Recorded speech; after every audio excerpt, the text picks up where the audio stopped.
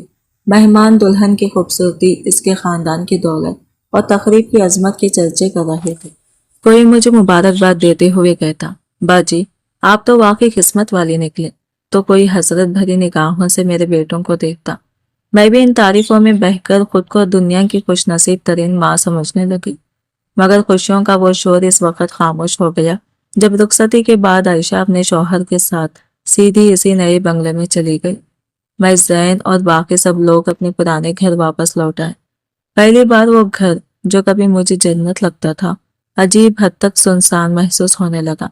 میری سجی ہوئی کوٹری خالی تھی، نئے پردے بے جان لگ رہے تھے اور دل میں یہ انجانی سی اداسی اتر آئی تھی۔ اسی رات میں خاموش بیٹھی انہی خیالوں میں گم تھی کہ زین میرے پاس آ کر بیٹھ گیا۔ اس نے مسکرا کر کہا، امی اب اگر آپ اجازت دیں تو میں بھی اپنی زندگی کے بارے میں ایک فیصلہ کرنا چاہتا ہوں۔ میں نے حیرت سے اس کی طرف دیکھا اور کہا، کل تک تو تم ہر بار شادی سے انکار کر دیتے تھے، آج اچانک یہ تبدیلی کیسے؟ ابھی تو تمہارے بھائی کی شادی ہوئی ہے۔ وہ پرسکون لہجے میں بولا، امی ایک ہفتہ انتظار کر لیجیے، پھر میں آپ کو ایک ایسی لڑکی سے ملواؤں گا جسے دیکھنے کے بعد شاید آپ کی شادی کے بارے میں ساری سوچ بدل جائے۔ میں نے حیرت سے اس کی طرف دیکھا۔ وہ صرف اتنا کہہ کر خاموش ہو گیا، امی گھر کو گھر بنانے والی چیز دولت نہیں، انسان کا کردار ہوتا ہے۔ اب وقت آ گیا ہے کہ آپ خود یہ حقیقت اپنی آنکھوں سے دیکھیں۔ زین نے نہایت اطمینان سے میری طرف دیکھا اور بولا، امی میں نے یہی سوچ کر اب شادی کا فیصلہ کیا ہے کہ میرے بعد آپ اس گھر میں اکیلی نہ رہ جائیں۔ میں چاہتا ہوں کہ میری بیوی آپ کے ساتھ رہے، آپ کی خدمت کرے اور اس گھر کو اپنا گھر سمجھے۔ اس لیے اب وقت آ گیا ہے کہ میں آپ کو اس لڑکی سے ملواؤں جسے میں کافی عرصے سے پسند کرتا ہوں۔ اسی کی بات سن کر میرے ذہن میں جیسے کئی بکھرے ہوئے دھاگے ایک ساتھ جڑ گئے۔ اب مجھے سمجھ آیا کہ وہ اتنے مہینوں سے ہر بار شادی کی بات کیوں ٹال دیتا تھا۔ میں نے فوراً پوچھا، تو کیا یہی وجہ تھی؟ زین نے جواب دینے کے بجائے صرف خاموشی سے سر جھکا لیا۔ اس خاموشی میں اعتراف بھی تھا اور احترام بھی۔ میں نے خطرے سخت لہجے میں کہا، لیکن یاد رکھنا میری بہو میری پسند کی ہونی چاہیے۔ وہ مسکرا کر بولا، امی مجھے یقین ہے وہ آپ کے ہر توقع سے بڑھ کر ہوگی۔ آپ ایک بار اس سے مل لیجیے، پھر فیصلہ آپ کا ہوگا۔ اس کے اعتماد نے میرے دل کی بے چینی کچھ کم کر دی۔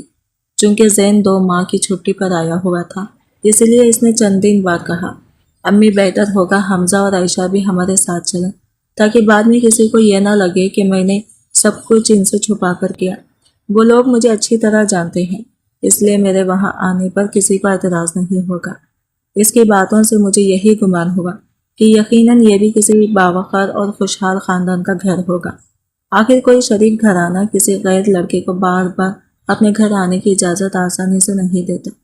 میں راستے بھر یہی سوچتی رہی کہ اگر لڑکی والوں نے دولت یا کسی تحفے کے ذریعے ہمیں متاثر کرنے کی کوشش کی تو اس بار میں صاف انکار کر دوں گی۔ ایک بہو مجھے چاہیے تھی، کوئی لین دین نہیں۔ لیکن اچانک زین نے گاڑی کا رخ شہر کی کشادہ سڑکوں سے ہٹا کر ایک پرانے اور خاموش علاقے کی طرف موڑ دیا۔ ارد گرد کی گلیاں تنگ ہوتی جا رہی تھی اور مکانوں پر وقت کے گرد صاف دکھائی دے رہے تھے۔ میں نے گھبرا کر پوچھا، زین ہم کہاں جا رہے ہیں؟ اس نے سکون سے جواب دیا، امی بس چند لمحے اور وہ یہی رہتی ہیں۔ چند ہی لمحوں بعد گاڑی ایک بوسیدہ سے مکان کے سامنے رک گئی۔ لکڑی کا پرانا دروازہ جگہ جگہ سے خستہ ہو چکا تھا اور دیواروں پر وقت کے نشان صاف دکھائی دے رہے تھے۔ وہ منظر دیکھتے ہی میرے چہرے کا رنگ بدل گیا۔ مجھے اپنی ہی سوچ پر شرمندگی بھی محسوس ہونے لگی کہ ابھی کچھ دیر پہلے میں کس نشاندار گھر کا تصور کیے بیٹھی تھی۔ اسی دوران حمزہ کی گاڑی بھی ہمارے پیچھے آ کر رک گئی، مگر جیسے ہی عائشہ نے ارد گرد کا ماحول دیکھا، اس نے دروازہ کھولنے سے ہی انکار کر دیا۔ اس کے چہرے پر ناگواری صاف نمایاں تھی۔ زین نے ادب سے کہا، بھابھی صرف چند منٹ کی بات ہے، ایک بار اندر چل کر ان لوگوں سے مل لیجیے۔ مگر عائشہ نے بیزاری سے رخ دوسری طرف پھیر لیا، گاڑی کا شیشہ اوپر کیا اور حمزہ سے بولی، مجھے یہاں ایک لمحہ بھی نہیں رکنا، براہ کرم گاڑی واپس موڑو، یہاں میرا دم گھٹ رہا ہے۔ مجھے امید تھی کہ حمزہ کم از کم اپنے بڑے بھائی کا خیال رکھے گا، مگر اس نے ایک لمحہ بھی ضائع نہ کیا۔ اس نے زین کی طرف افسوس بھری نظر بھی نہ ڈالی اور خاموشی سے گاڑی موڑ کر وہاں سے روانہ ہو گیا۔ زین کے چہرے پر لمحہ بھر کے لیے جو اداسی ابھری وہ شاید صرف ایک ماں ہی محسوس کر سکتی تھی۔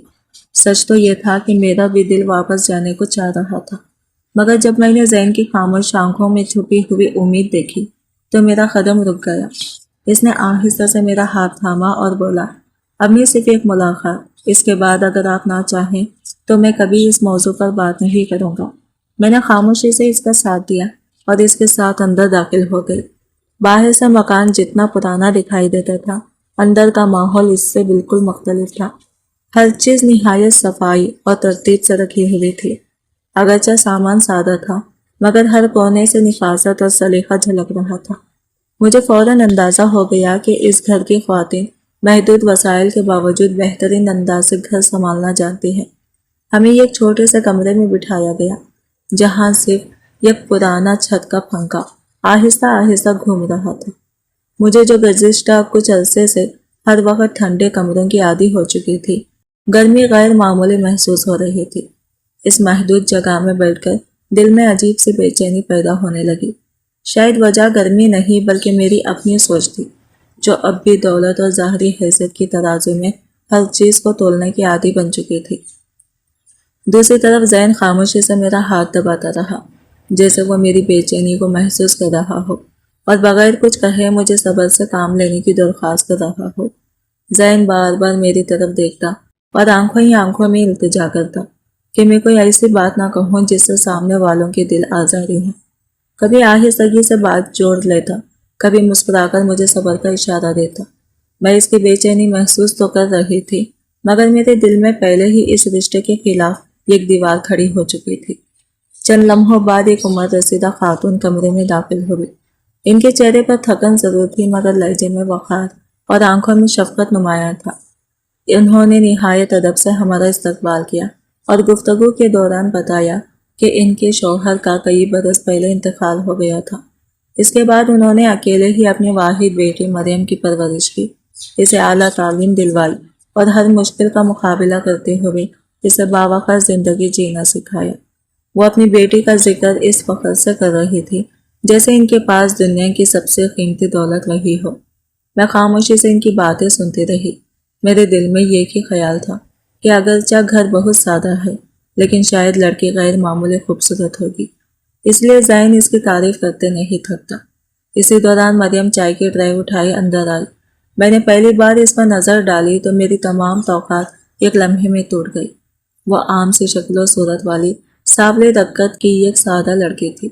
اس کے لباس میں کوئی بناوٹ نہیں تھی، نہ ہی قیمتی زیورات تھے۔ میں حیران رہ گئی۔ میرے ذہن میں فوراً یہی سوال آیا کہ آخر میرے تعلیم یافتہ، باوقار اور کامیاب بیٹے نے ایسی لڑکی میں کیا دیکھا جس کے لیے وہ اپنی ہر ضد چھوڑنے پر تیار ہو گیا۔ مریم نے نہایت ادب سے چائے ہمارے سامنے رکھی، مگر میرے دل میں عجیب سی بدگمانی پیدا ہو چکی تھی۔ میں نے بغیر کسی وجہ کے یہ فرض کر لیا کہ شاید ماں بیٹی نے میرے بیٹے کی سادگی اور نرم دلی کا فائدہ اٹھایا ہے۔ حقیقت جانے بغیر ہی میں نے ان کے بارے میں فیصلہ سنا دیا تھا۔ چند رسمی جملوں کے بعد میں اچانک کھڑی ہو گئی اور سرد لہجے میں کہا، اب ہمیں اجازت دیجیے، کافی دیر ہو گئی ہے۔ میرے اس رویے سے کمرے کا ماحول ایک دم بدل گیا۔ عمر رسیدہ خاتون کے چہرے پر پریشانی صاف دکھائی دینے لگی، جبکہ زین بار بار انہیں احترام سے خالہ جان کہہ کر تسلی دیتا رہا۔ جب ہم دروازے تک پہنچے تو اس نے ان سے اسی محبت اور ادب کے ساتھ رخصت لی جیسے کوئی اپنی ماں سے مل کر واپس جاتا ہے۔ وہ منظر دیکھ کر بھی میرا دل نرم نہ ہو سکا۔ جیسے ہی ہم گاڑی میں بیٹھے میرے ضبط کا بندھن ٹوٹ گیا۔ میں نے سخت لہجے میں کہا، زین تم مجھے کہاں لے آئی تھی؟